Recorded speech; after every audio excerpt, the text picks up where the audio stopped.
दोस्तों unknown gunmen they are back in action. एक high profile मृत्यु पाकिस्तान में हुई है। किसकी? हाफिज सईद। जी हाँ दोस्तों, हाफिज सईद के ब्रदर इन लॉ की, जो कि लश्कर तैयबा का पॉलिटिकल विंग संभालता था। लश्कर तैयबा वही एजेंसी है जिसको यूएसएड से भी फंडिंग मिलती थी। दोस्तों अननोन गनमैन ने उसको ठिकाने लगा दिया है। आप यहाँ पे देख सकते हैं, लश्कर तैयबा पॉलिटिकल विंग लीडर मौलाना काशिफ अली, इसको मारा गया है इसके घर में घुस के ऑटोमेटिक वेपन से। दोस्तों ये जो आप देख रहे हैं काशिफ अली, ये लश्कर तैयबा के ही हाफिज सईद का साला बताया जा रहा है।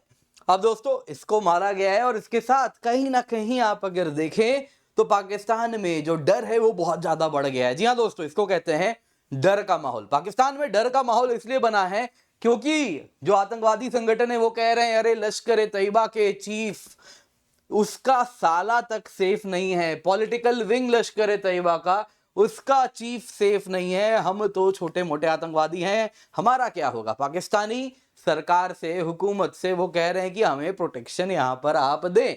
यानी कि दोस्तों अननोन गनमैन ने पूर्ण रूप से इनको हिला के रखा है। दोस्तों दूसरी तरफ हमें जानना होगा, आखिरकार जब हम बात करते हैं इस पूरे पिक्चर की, तो हमें डॉट्स भी कनेक्ट करने होंगे। यहाँ पे हाफिज सईद जो लश्कर तैयबा चला रहा है, उसको यूएसएड से फंडिंग मिली थी। आप देख सकते हैं दोस्तों यहाँ पे यूएसएड कैसे फंडिंग कर रहा था, आपको मैं वो भी बताऊंगा। और अब जब यूएसएड की फंडिंग बंद हुई है एक तरफ, दूसरे तरफ डोनाल्ड ट्रंप का जो रुख रहा है पाकिस्तान को लेके वो बड़ा ही सख्त है। आप देख सकते हैं उन्होंने साफ साफ जॉइंट स्टेटमेंट में अल कायदा, इस्लामिक स्टेट, जैश ए मोहम्मद और लश्कर तैयबा को भी पॉइंट आउट करते हुए कहा ये सबसे बड़े खतरे हैं। पाकिस्तान को नकेल कसते हुए उन्होंने कहा जल्दी से जाइए 26/11 के जो आतंकवादी हैं उनको आप ठिकाने लगाएं, अदरवाइज 26/11 की बात हो रही है यहाँ पे तो ऑब्वियसली लश्कर की बात भी होगी। और उसके साथ अगर आप देखें हाफिज सईद की भी बात होगी और हाफिज सईद पे भी अब निशाना बनेगा, क्योंकि कहीं ना कहीं ये जो अननोन गनमैन वाला एक्शन था, इसके बाद बाइडन एडमिनिस्ट्रेशन से थोड़ी सी फ्रिक्शन फेस की जा रही थी। लेकिन यहां पे तो वो कुछ नहीं होने वाला। बाकी आप भी जानते हैं, मैं भी जानता हूं, ये अननोन गनमैन तो गैंग वॉर का नतीजा होता है। पाकिस्तान में अगर आप देखें तो अलग अलग आतंकवादी संगठन हैं, वो आपस में एक दूसरे से वर्चस्व के लिए एक दूसरे को मारते रहते हैं। बेकार में ये भारत की तरफ अगर उंगली उठाएं तो ये बात उन्हें जाननी चाहिए। पर जो भी है, अच्छा साफ सभी को तो बहुत लग रहा होगा। तो क्या हुआ है, आइए जरा शुरू से न्यूज समझते हैं। दोस्तों यहाँ पे आप जिसको तस्वीर में देख रहे हैं ये है काशिफ अली। ये लश्कर तैयबा का जो पॉलिटिकल विंग है, यानी कि जो पॉलिटिक्स लड़ता है, जो चुनाव लड़ता है लेकिन लश्कर से ही जुड़ा हुआ है, उसका ये लीडर है। दोस्तों जो पॉलिटिकल विंग है उसका नाम है पाकिस्तान मरकजी मुस्लिम लीग। तो उसका ये लीडर हुआ करता था और ये अगर आप देखें तो हाफिज सईद का साला है, यानी ब्रदर इन लॉ है। और इसको खैबर पख्तूनख्वा में इसी के घर में घुस के मारा गया है। अगर आप देखें तो कहा जा रहा है कि ऑटोमेटिक वेपन से अंधाधुंध फायरिंग हुई है घर के बाहर, उसी के घर के ठीक चौखट पे। नतीजा ये हुआ है मोटरसाइकिल में आए, गोली मारे और सब वापस कहीं गायब हो गए। अब है भी तो अननोन गनमैन, दिखते थोड़े ही हैं। जो भी है दोस्तों, पाकिस्तान में क्राइसिस है। काशिफ अली को इस प्रकार से मारने के बाद पूरे पाकिस्तान में आग लगी हुई है। कह रहे हैं कि ये क्या हो रहा है, गवर्नमेंट इनको सुरक्षा नहीं दे पा रही, आतंकवादी भी अब पाकिस्तान में सेफ नहीं है, आम आदमी का क्या होगा, तो वो ये कह रहे हैं। खैर यहाँ पे दोस्तों लश्कर तैयबा जैसे लीडर्स के हाई प्रोफाइल परिवारजन वालों को भी इस प्रकार से मारा जा रहा है, बड़ा डर है। पिछले महीने में 3 लश्कर तैयबा के आतंकवादियों को मारा गया है।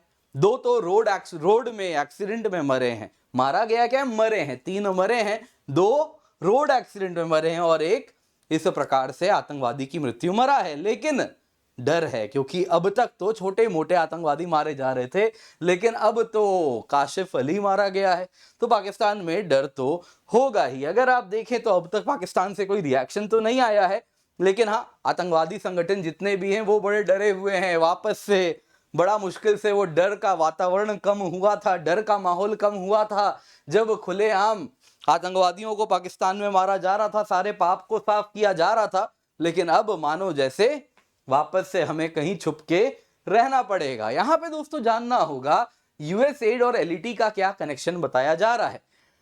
यूएस एड को दोस्तों कई जगह पे सांप से उसकी तुलना की जाती है। ट्रंप ने आते ही, आप देख सकते हैं हंगेरियन कॉन्जर्वेटिव्स के, उनका कहना है कि ट्रंप ने आते ही सांप का सर काटा है।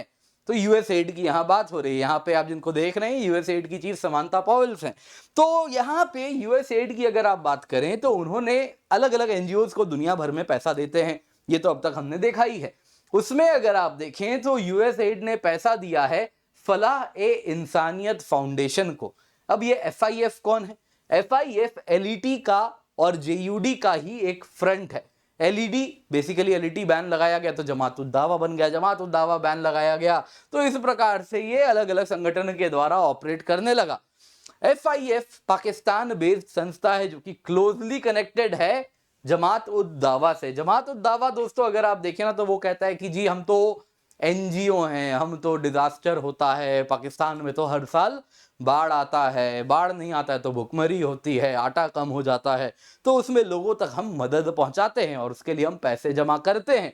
तो वो काम जमात उद दावा करता है। और आप भी जानते हैं वहां तो फौजी भी जब पाक साफ नहीं है तो आतंकवादी का क्या ही कहना, वो पैसा लेके कहां जाते होंगे आप भी जानते हैं। तो जमात उद दावा गरीब शोषित वंचित के नाम पे पैसा तो जमा करता है और फिर अपने जेब भरता है, लेकिन इन जमात उद दावा वालों को जो पैसा गया है वो अगर आप देखें तो यूएस एड का भी गया है।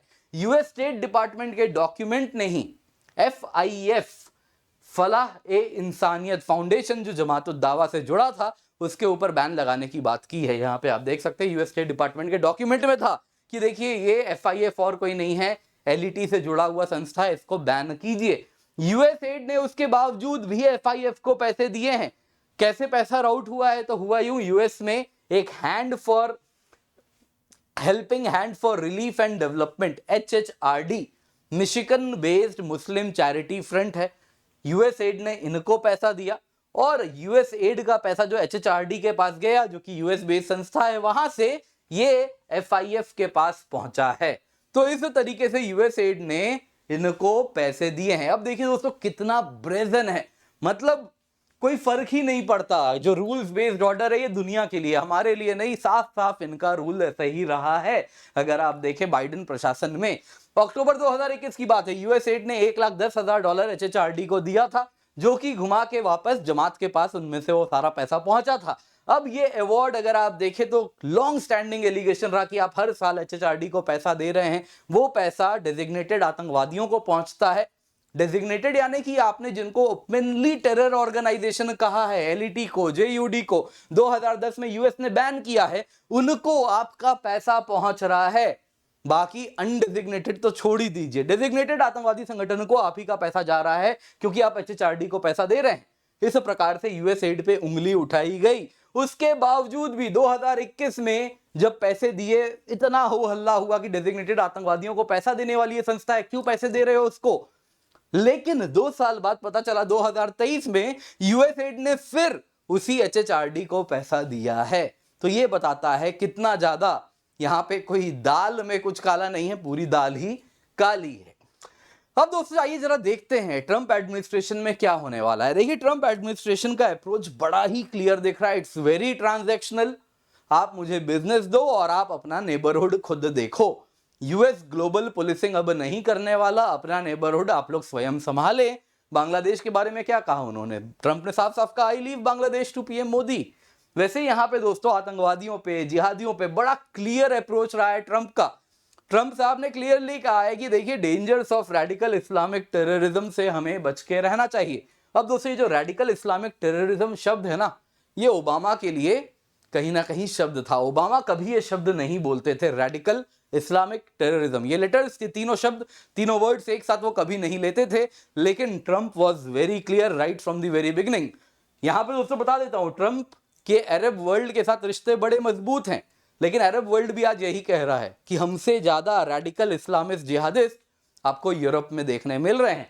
तो वो ट्रंप पसंद नहीं करते। आप अरब रहें, मुस्लिम हो, पीसफुल मुस्लिम है, इससे बेहतर क्या है। लेकिन आप अगर रैडिकल हो रहे हैं तो समस्या, और पाकिस्तान में यही तो दिक्कत है, रैडिकल जिहादिस्ट भरे हुए हैं और वही ट्रंप भी पसंद नहीं करते। तो इसीलिए अगर आप जॉइंट स्टेटमेंट भी देखें ना इंडिया और यूएस का, उसमें बार बार जिहादियों की बात की गई है, जो कि ट्रंप भी बिल्कुल पसंद नहीं करते। अदर आते ही अगर आप यूएस की बात करें तो 850 मिलियन जो पाकिस्तान में प्रोजेक्ट्स होने थे यूएस के, वो सब उन्होंने आते ही बैन करवाए हैं। तो ये तो दोस्तों बड़ा क्लियर रहा है, ट्रंप एडमिनिस्ट्रेशन में चीजें बड़ी क्लियर हैं।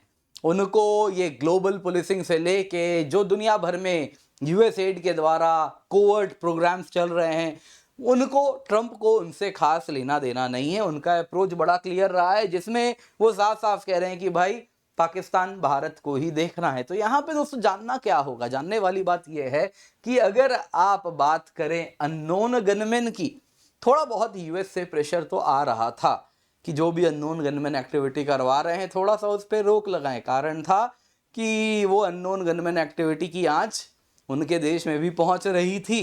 तो आप देख ही सकते हैं किस प्रकार से अलग अलग चीज़ें हुई। लेकिन पाकिस्तान में तो अब ये अनअबेटेड होने वाला है, क्योंकि अभी भी अगर आप देखें एलईटी 2611 की बात हो रही है तो इसके जैसे लोग अभी भी फरार हैं। और जब तक ये फरार हैं, अननोन गनमैन इनके आसपास के लोगों का शिकार करना शुरू किए हैं, तो ये भी ज़्यादा दूर तो नहीं रहने वाले। उम्मीद करता हूं दोस्तों आपको ये वीडियो पसंद आई होगी, लाइक जरूर कीजिएगा, शेयर करना ना भूले। बाकी याद रखिए आपके लिए हम लेकर के आए हैं 23 फरवरी को सुबह 11 बजे, शाम को 5 बजे अनअकैडमी सिविल सर्विसेज चैंपियनशिप, आप जिसमें अवश्य जुड़ें। एब्सोल्युटली फ्री ऑफ कॉस्ट आप एनरोल कर सकते हैं। पिन कमेंट में पहला लिंक आपको मिल रहा है, यूज द कोड KC10 जिसके द्वारा आप जुड़ जाएं। इसके सिवा दोस्तों आपको बताना चाहूंगा सीसैट के लिए आपके लिए स्पेशल बैच हम लाए हैं केवल 2999 रुपए में। जल्दी से जाएं, जाके एनरोल करें। आप देख सकते हैं बड़ा ही अफोर्डेबल ये बैच है आपके लिए, यूज द कोड KC10। इसके सिवा बहुत सारे हमारे कॉम्प्रिहेंसिव बैचेस चल रहे हैं, इंग्लिश में है, हिंदी में है। ये बैच आप देख सकते हैं दोस्तों अभी लाइव हो चुके हैं, 2026 के लिए हैं। तो कॉम्प्रिहेंसिव तरीके से आपका पूरा बैच यहाँ पे कवर होता है। जल्दी से जाएं, जाके जुड़ें, यूज द कोड KC10।